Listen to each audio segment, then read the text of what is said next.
Hello students, आज हम शिक्षण के तरीके को सीखेंगे। शिक्षण इंग्लिश में टीचिंग कहा जाता है और इसके कई तरह से हम शिक्षण कक्षा में करवा सकते हैं। शिक्षण एक ऐसी प्रक्रिया है जिसमें छात्रों का ध्यान रखा जाना बहुत ज़रूरी है, लेकिन कई बार यह नहीं भी रखा जाता है।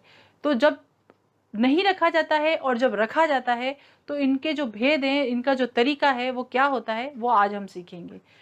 शिक्षण, हम जानते हैं कि शिक्षण का मतलब होता है पढ़ाना। पढ़ाने के 3 तरीकों के बारे में आज हम बात करते हैं। पहला तरीका है एक तंत्रात्मक।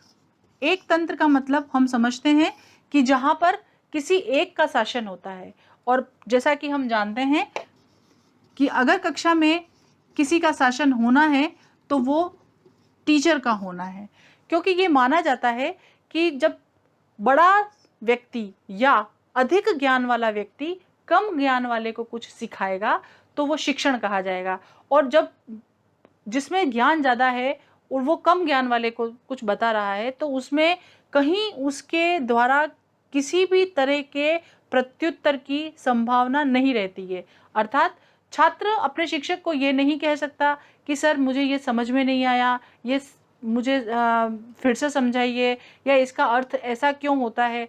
वहाँ ये संभावना नहीं होती है, वहाँ मोनोक्रेटिक सिस्टम होता है, यानी कि एक तंत्र, और वो एक तंत्र, एक छत्र राज्य सिर्फ शिक्षक का होता है। तो ये एक तरीका हुआ। इसे हम पुरानी पद्धति या फिर परंपरागत पद्धति भी कह सकते हैं, या फिर इसे विषय वस्तु आधारित, मैं यहाँ पर लिख देती हूँ परंपरागत, क्योंकि ऐसा पुराने समय में होता था। जैसे कि इंग्लिश में परंपरागत को हम बोलेंगे परंपरागत, और साथ में विषय वस्तु आधारित, विषय वस्तु आधारित, यानी कि टास्क बेस्ड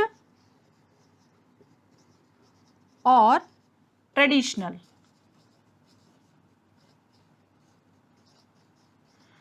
ट्रेडिशनल, देखिए ये दोनों में क्या है कि पुराने ज़माने में ये माना जाता है कि जो बड़ा है वो गुरु है, और जो गुरु है वो अपने शिष्य को, यानी कम समझने वाले बच्चे को बताएगा। तो जब तुम्हें कम आता है तो तुम हमसे कुछ प्रश्न नहीं पूछ सकते, हम जो बता रहे हैं उसको उसी रूप में स्वीकार किया जाना चाहिए।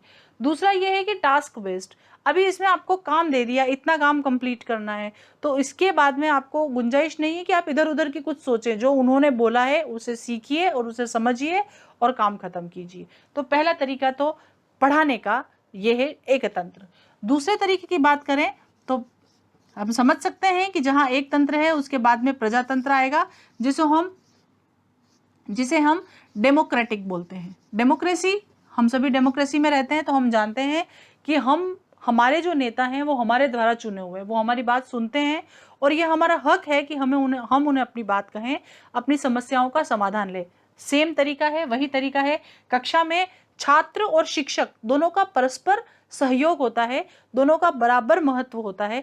अगर शिक्षक को छात्र को कुछ चीज़ समझानी है तो वो समझाएगा, लेकिन वहीं छात्र भी अगर उसे समझ में नहीं आया है तो कह सकता है, और छात्र कुछ प्रश्न भी पूछ सकता है जिसका उत्तर शिक्षक को देना ही होता है, चाहे एक दिन नहीं तो अगले दिन। लेकिन ये एक ऐसा वातावरण होता है जहाँ पर दोनों ही आरामदायक स्थिति में होते हैं और अच्छे से एक दूसरे को समझ के और अपनी ज्ञान को आगे बढ़ाते हैं, सीखते हैं।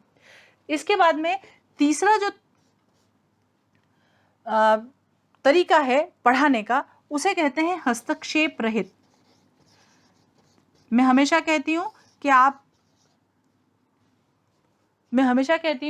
आप इसके जो नाम हैं अगर उसी पे हम चले जाएं तो हमें बहुत सारी चीज़ें क्लियर हो जाती है। हस्तक्षेप मतलब इंटरफेरेंस, और इंटरफेरेंस के बिना जो पढ़ाई की जाती है इसको हम इंग्लिश में बोलेंगे लेज़र फेयर। इसका मतलब यही है कि जब हम सामने वाले को पूरी स्वतंत्रता दें कि आपको जैसे पढ़ना है आप पढ़िए, मैं आपकी सहायता करूंगा। इस प्रकार के शिक्षण में टीचर सिर्फ एक मित्र के रूप में, एक फैसिलिटेटर के रूप में काम करता है। वो छात्रों पर निगरानी रखता है, उनको आवश्यकता होती है तो उन्हें मदद करता है, उनकी सहायता करता है, लेकिन सारी